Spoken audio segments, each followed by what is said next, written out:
Welcome to the Rugby Obsession Deep Dive. Great to be diving in. Today, we're tackling a really captivating topic.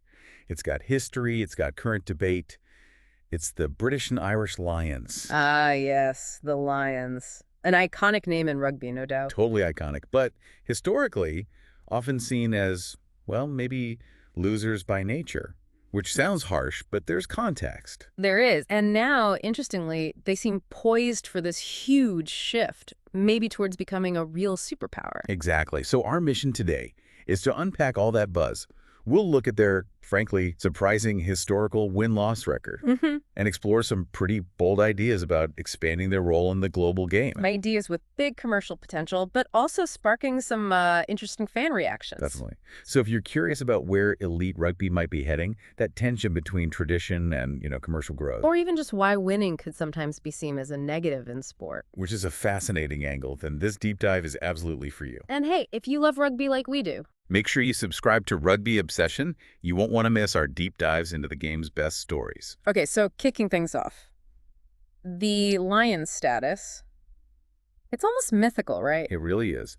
But when you actually dig into the history, the performance record, it tells a different story. It really does. That iconic status doesn't quite match up with, well, consistent winning. So what do the numbers actually say? Well, it's pretty striking. Their all-time win percentage, it's actually below 50%. Below 50, wow. Yeah. And against the big guns, it gets tougher. Right. Against New Zealand, it's a pretty measly 17% win rate. 17, okay. And again, South Africa, it's subpar too, around 36.7%. And that's even worse if you only count the actual test matches. So the key takeaway here is, the analysis suggests their traditional identity just isn't really tied to winning. Being seen as dominant winners, that's totally new territory for them. right, uncharted territory, as the source says. And yet, heading into 2025, the vibe is completely different. Totally different. People are talking about this potentially being the greatest Lions team in history. The potential is there. And there's real talk about a 3-Euro Series win over Australia being genuinely on offer for the first time ever. Which would be absolutely seismic, a real marker. It really would.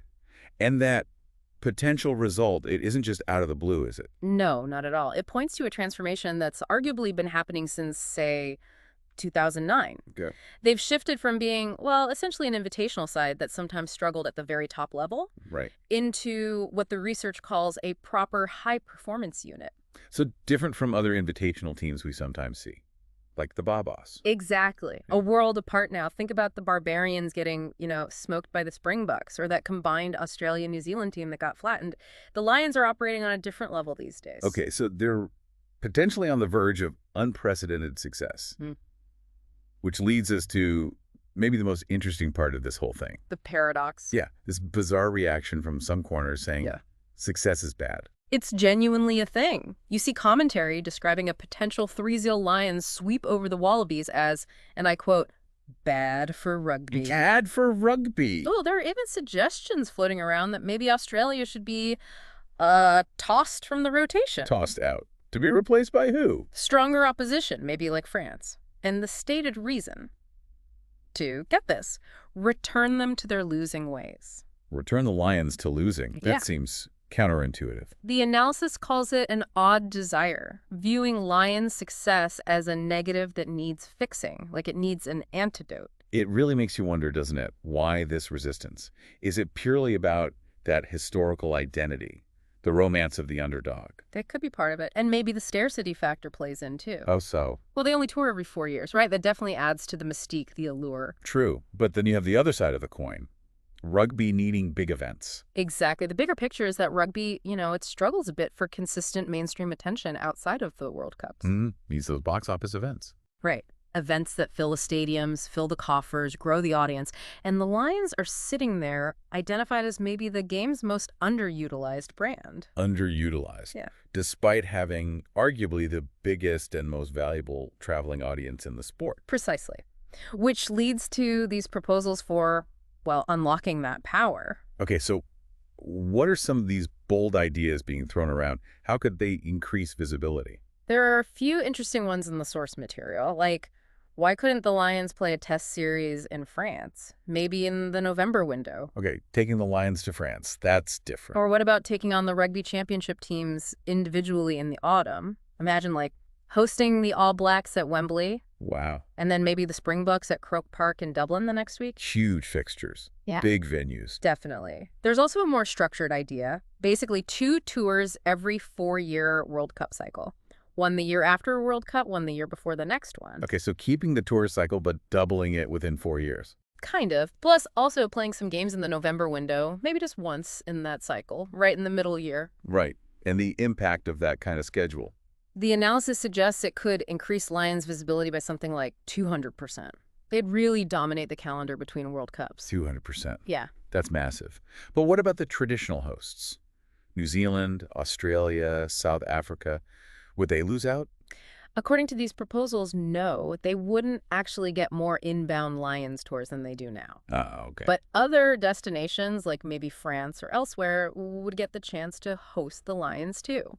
Spreading the love, so to speak. Right. So on paper, it boosts visibility, potentially boosts revenue, shares the hosting. Yeah. But it always comes back to that key question. The dilution question. Exactly. Would playing 200% more often dilute what makes the Lions special? That scarcity factor we talked about. And that's a million-dollar question, isn't it? It's genuinely uncharted territory. We've never tested increasing the supply like that. So we don't really know for sure? We don't. But, the logic suggests if they actually build this winning super team, conquering everyone, Then the demand would likely follow. People want to see winners. you'd think so. And given that rugby is looking for ways to make a bigger splash outside of World Cups, having more of its most prestigious team playing and winning, well, it's definitely something worth considering seriously. It makes sense. And if you're finding this debate as fascinating as we are, just a reminder to hit subscribe on Rugby Obsession so you don't miss future deep dives. Now, this whole tension, tradition versus expansion, isn't just about the Lions, is it? It reflects wider debates in global rugby. Absolutely. And the comments and reactions to these ideas, like the ones in our source material, they really highlight that. You get a real flavor of the different perspectives worldwide. Yeah, the comments section was really insightful. For example, the discussion about French rugby. What stood out there? Well, the point that for many in France, test rugby is seen as kind of the B movie. The B movie. Yeah. Compared to what? Compared to the top 14, their domestic club league. That's described as grueling and engrossing, the real lifeblood of French rugby. Ah. Okay, so club rugby is king. For many fans there, yes. Which is quite a contrast to places like New Zealand or South Africa, where the national test team is absolutely central, the financial cornerstone. You see that difference in other ways too, right? Like stadium sizes. Definitely. The example given was Toulouse, a massive club playing in a, 19,000-seat stadium. Right. Compared to maybe a standard football ground holding 35,000 plus. Exactly. It just illustrates that rugby, while popular, isn't necessarily the most popular sport in France. You've got football, tennis, basketball, even handball, with more registered players, apparently. Interesting context. What about other fan perspectives? Anything from, say, New Zealand fans? Yeah, there was some clear frustration voiced there, particularly about France sometimes sending perceived B or C teams for summer tours down south. Ah, the old debate about Northern Hemisphere tour squads. Some NZ fans see it as a lack of respect, basically saying they'd rather see teams that want to play come down. Fair point from their perspective. Any other nuggets from the fan comments? There was a bit back and forth on crowd sizes, too. Super Rugby versus European comps. One comment argued that if you look at it on a population basis, New Zealand's Super Rugby crowds actually far exceed French top 14 crowds per capita. Okay, so different ways of slicing the data. Exactly. It all just underlines how passionate fans are everywhere, but also how different the rugby cultures and priorities can be from country to country. Multiple ways people obsess over the game. Absolutely. So, reflecting on all this, what does it mean for you, our listener? What really stands out to you from this whole deep dive into rugby obsession? Yeah, we'd love to hear your take. What do you think about the Lions' future? These commercial ideas? Or maybe the different ways rugby nations seem to prioritize things? Jump into the comments or reach out to the Rugby Obsession community. Let us know your thoughts. Okay, so let's try and wrap this up. We've covered quite a bit. We have. That core tension is fascinating. The Lions' underdog history versus this potential winning superpower future. Yeah, and the push to expand the brand commercially. clashing with tradition and scarcity. Plus all those different global perspectives on what matters most in rugby club versus country test match priorities. It leaves you with a big question, doesn't it? Here's something to ponder. Go on.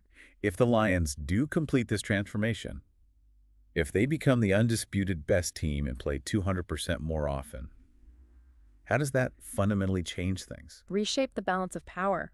Money. Exactly. How would that reshape international rugby? Mm-hmm. And maybe more importantly, is the game actually ready for that kind of shift? A lot to think about there. Definitely. Well, thank you so much for tuning into this Rugby Obsession deep dive. We really enjoyed unpacking this one. We look forward to you listening to our next episode. And please, don't forget to subscribe.